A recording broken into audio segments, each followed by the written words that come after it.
진화이스를 만나서 자연스럽게 부자가 되는 사람들이 있다. 오늘 그렇게 되는 분 한 분을 소개를 하고 싶어서 오늘 영상을 켰어요. 이런 댓글이 되게 많아요.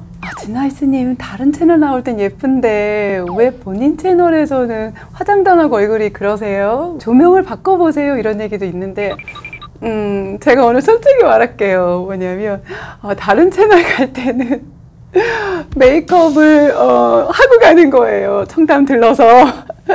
제 채널은 그냥 제가 화장실에서 대충 하고, 우리 식구니까, 가족이니까 갑자기 뭐 진화이스 만나서 부자 되는 사람 얘기한다더니 뭐 화장 얘기는 왜 하냐. 오늘 제 메이크업 해준 선생님 얘기를 하려고 제가 이렇게 꺼냈고요. 선생님 너무 늘 예쁘게 해주셔서 감사합니다. 제가 서울에서 2군데 정도 정해놓고 가는 곳이 있는데 최근에 매주 가게 됐었어요. 저 집 내놨어요 이러시는 거예요. 그래서 무슨 소리예요?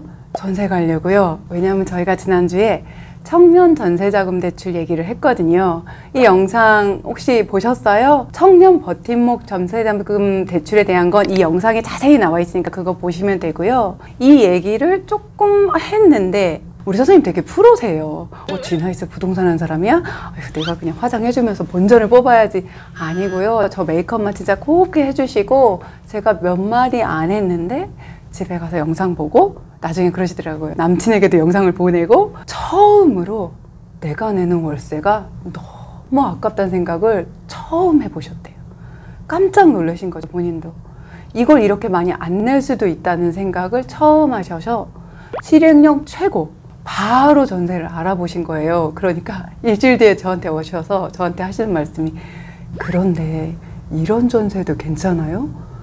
매매가가 1억이었는데 본인이 고쳐갖고 1억 2천에 전세를 내놓으셨더라고요. 그 얘기 제가 듣고 안 돼요 그런 거 하면, 그러면서 살짝 코칭을 해드렸죠. 그 선생님이 그 얘기 하시면서 전세 사기만 걱정돼서 무조건 월세 살려고 아무 생각 없이 살다가 청년 버팀목 전세자금 대출에 대해서 알게 되고 그것 때문에 전세를 알아보려고 하니까 왜 이렇게 공부할 게 많아요? 말하는데 왜 이렇게 공부할 게 많아요? 이런 모드가 아니라 눈이 반짝반짝 생기가 도는 거예요. 뭔가 자기가 내가 사는 집, 자산에 대해서 설계하고 내가 원하는 방향으로 만들어가는 그런 모습인 거죠. 그래서 제가 그냥 그분에게 살짝 코칭해드리고, 우리 선생님도 예쁘지만 저는 저희 구독자분 더 귀하거든요.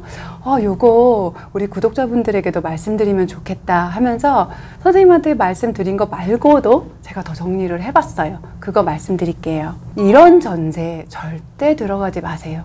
그럼 전세 들어가기 전에 어떻게 체크하면 좋은지 말씀드릴게요. 물론 전세 사기에 대한 거는 정리 제가 다 했죠. 그 영상 여기 올려드린 거 그거 보세요. 사실 그 영상의 마지막에는 전세 살지 마세요로 결론을 내렸어요. 그런데 저는 청년 버팀목 전세자금 대출 이용하는 거라면 청년들은 이건 정말 좋다고 생각해요. 그럼 안전하게 전세 얻는 방법 알려드려야겠죠? 첫째, 전세금이 매매가보다 높다? 들어가지 마세요. 지금은 전세 매물이 귀한 그런 시즌이 아니니까 꼼꼼히 보시는데 2호 얘기를 듣고 보니까 요거 매수하셔가지고 따다닥닥 좀 고치셔갖고 1억에 매수해서 1억 2천에 전세가 나왔다는 거예요. 아니 임차인 물건 2천씩 안 쓰거든요. 딱 봐도 그분 자기 돈 한 푼도 안 넣고 다만 몇백이라도 손에 남기면서 세팅하시려고 하는구나, 이게 보였어요. 그 사람이 좋고 나쁘고 저는 그런 얘기는 안 하고 싶고, 결론은 뭐냐? 그 사람 돈 없다예요. 돈이 하나도 없는 임대인이에요. 2년 뒤에 전세가가 더 내리거나 들어올 사람이 없으면 돈을 빼줄 능력이 없다. 그러면 내가 이사 가고 싶어도 못 가고 실갱이하고 이런 문제들을 뻔히 보면서 전세를 들어가는 거죠. 예쁘게 도배해놓고 장판 새거 깔은 거에 현혹되시면 안 돼요. 내 돈 1억이잖아요. 전세자금 대출 받으셔도 그 대출이 내 이름으로 나가니까 그거 내가 책임져야 된다는 거 잊지 마세요. 이자만 내면 내 인물 다 하는 게 아니에요. 그 돈을 회수 못하면 문제가 된다는 말이죠. 그래서 절대로 매매가가 전세가보다 낮은 건 들어갈 생각 하지 마세요. 그래서 시세 체크를 꼭 하세요. 이거와 더불어서. 이분은 소장님이 얘기를 해주셨으니까 이렇게 알았지만 모르시고 이 동네 전세 시세는 다 이래요. 이런 얘기 들으실 때 옆에도 가보시고 해서 빌라 같은 전세 시세에 또 매매 시세는 일일이 알아보지 않으면 알 수 없거든요. 그래서 매매 시세도 좀 알아보고 전세 시세도 알아봐서 아 여기는 한 매매가 한 1억 2천 정도 하는데 전세가 1억 정도 나오네? 요 정도나 그나마 돼야죠. 물론 뭐 70%, 80% 이런 얘기도 하지만 저는 일단은 매매가가 전세가보다는 높아야 된다는 기준을 일단 가지고 시세 파악을 확실하게 하세요.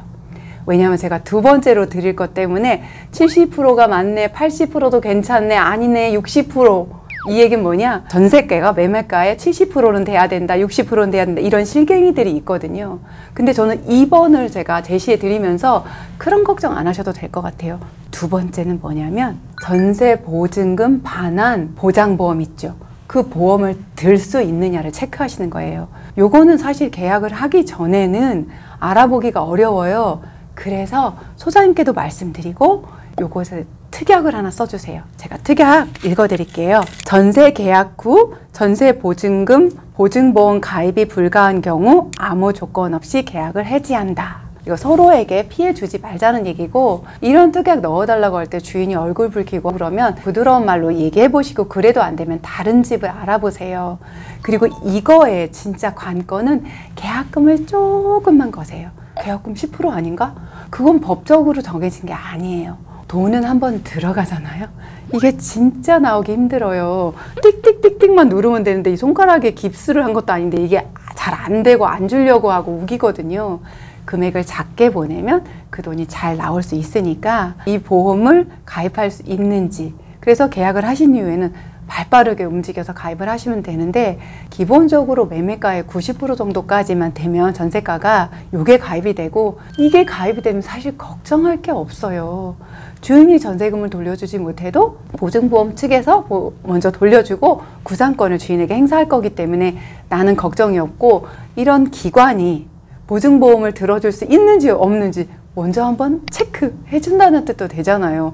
얼마나 안전하겠어요. 제가 요거는 그냥 내 일 아니니까 말씀드리는 거 아니고 우리 아이들한테, 내 딸, 내 아들에게도 이렇게 해줘야지 하는 마음으로 말씀드리는 거거든요. 그래서 이 두 번째, 전세 보증금 반환 보증보험을 들 수 있다, 그리고 그것에 대해서 특약을 해주시고 또 그 결과를 보시겠다 하는 그런 주인하고 계약을 하시는 게 쉽지 않죠, 이런 분 찾기. 그래도 지금은 전세를 구하는 사람이 조금 더 힘이 있는 시장이잖아요. 그렇게 구해볼 수 있어요. 그래서 이렇게까지 구해보시면 좋겠다는 생각이 듭니다. 저 메이크업 해주시는 분이 굉장히 다들 젊어요. 20대 뭐 후반? 이렇게 예쁜 아가씨인데, 아니 근데 왜 집주인이 집에 중간에 들어와가지고 곰팡이가 더 났네 안 났네 따지고, 그때 겨울인데 저 반팔 입고 있었고 보일러 많이 뗐거든요. 막 보일러 많이 뗀다고 막 혼내키는 거예요. 아니 내가 그 돈 내는데 이러시는데, 그쵸, 왜 그러실까? 특이하시네. 요즘 잘 안 그러는데. 그쵸, 제가 돈 내는데, 내가 전세로 살면서 뭐 안 내는 거 없고 관리비도 잘 내고 내가 다 나머지 내는데 왜 그러는지 모르겠어요. 아, 옛날 분이라 그런가 봐요 하고 제가 속으로 웃으면서, 아, 그런 주인은 참 좋은 주인인데, 그거 듣고 있는 MZ세대들은 그런 주인이 뭐가 좋아요, 완전 진상이지 이럴 텐데, 전세금 절대 떼먹거나 사기칠 사람이 아니에요. 세 번째, 임대인에 대해서 좀 조사를 하세요. 이걸 어떻게 조사하냐, 계약날 처음 보는데. 소장님께 좀 여쭤보세요. 소장님, 임대인은 어떤 분이에요? 물어봤는데 지난번에 빌라를 사셔서 수리하시더라고요. 100% 투자자시고요. 아우, 그 할머니가 좀 깐깐하긴 한데 어차피 뭐 월세도 아니고 전세니까 얼굴 볼 일 없을 거고, 그거 빌라 한 채 갖고 있으면서 아무튼 지극정성이야, 이런 분 사실 너무 좋아요. 자기한테 너무 소중한 재산이거든요. 절대로 함부로 대출받고 함부로 뭐 하고 이러실 분들이 아니다. 그러니까 어떻게 보면 이것저것 집 깨끗이 쓰나 안 쓰나 신경 쓰고 그런 주인 있잖아요. 사실은 전세금 못 돌려받을까 봐 걱정하는 면에서는 이상하게 대출 일으키고 그럴 일이 없는 분이다 생각을 하시면 돼요. 가격만 아까 말했죠, 첫 번째 시세조사에서 이 시세 대비 내가 적당한 가격에 전세를 들어가고 전세 보증금 반환보험도 들 수 있고, 이런 부분도 사실은 소장님이 잘 얘기해 주시면 그런 부분을 이해 오히려 해주실 수 있거든요. 내 집 잘 써줄 사람인가 아닌가 이것만 관심이 있거든요. 그런 분은. 그래서 저는 세 번째, 이건 어떤 데이터적인 측면은 아니지만 사람 관계에 있어서 깐깐하신 그분, 내 빌라 한 채가 너무나 소중한 그런 임대인 만나면 크게 전세금이 떼이거나 이걸로 함부로 대출 일으켜서 이걸 굴려갖고 뭘 만들려고 하는 그런 일을 벌리시지 않아서 내 전세금이 안전하다 말씀드릴 수 있습니다. 정리 한번 해볼까요? 이런 전세 하지 마시고 이렇게 체크 한번 해보세요. 첫째, 당연한 얘기인 것 같지만 전세금이 매매가보다 비싼 전세 하시면 안 된다. 그러니까 시세 체크, 특히 빌라는 시세 체크가 어렵죠? 꼼꼼하게 하시라. 두 번째, 이게 참 강력합니다. 전세 보증금 반환 보증보험 가입을 할 수 있도록 하지 못하는 곳에 전세 들어가지 마세요. 특약 활용, 제 영상 중에 나오죠? 특약 활용하시면 되고요. 세 번째, 옛날 할머니 같은 깐깐한 집주인이 내 전세 보증금에 대해서는 참으로 안전하다. 그런 분이 이 빌라 한 채 갖고 대출도 하고 뭣도 하고 그런 궁리 안 하시고 이거 하나만 잘 보존하시는 그런 분이기 때문이다. 제가 처음에 말씀드린 우리 선생님 그 다음 주에 오셔가고는 전세 계약을 했다고 하시더라고요. 그러시면서 뭐라고 했냐면 제가 얼마나 전세만 알아봤는지 우리 집도 안 내놨어요. 그리고 너무 죄송한데 제가 시술 중엔 절대 전화를 안 받는데 오늘은 혹시 부동산에서 전화 오면 전화를 좀 받아도 될까요? 그래서 제가 당연히 그럼요 했지요. 그리고 전화를 한 2통인가 받으시면서 아니에요, 저 퇴근 기다리지 말고 가세요. 비밀번호 제가 문자로 보내드릴게요. 이렇게 전화를 한 2통 더 받으시더라고요.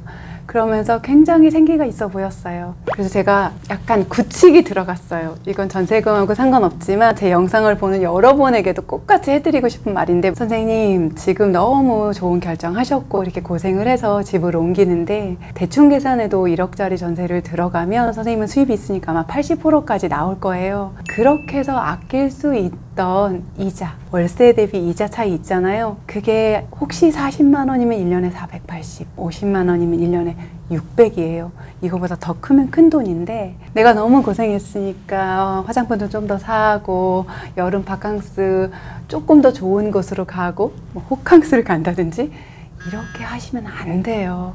제가 조금 세게 말했어요. 그날은 없다 생각하시고 사실 조금 더 보태서 모으세요. 2년 전세 기간 동안 그렇게 모으면 돈 1,000만 원 이상 금방 모여요.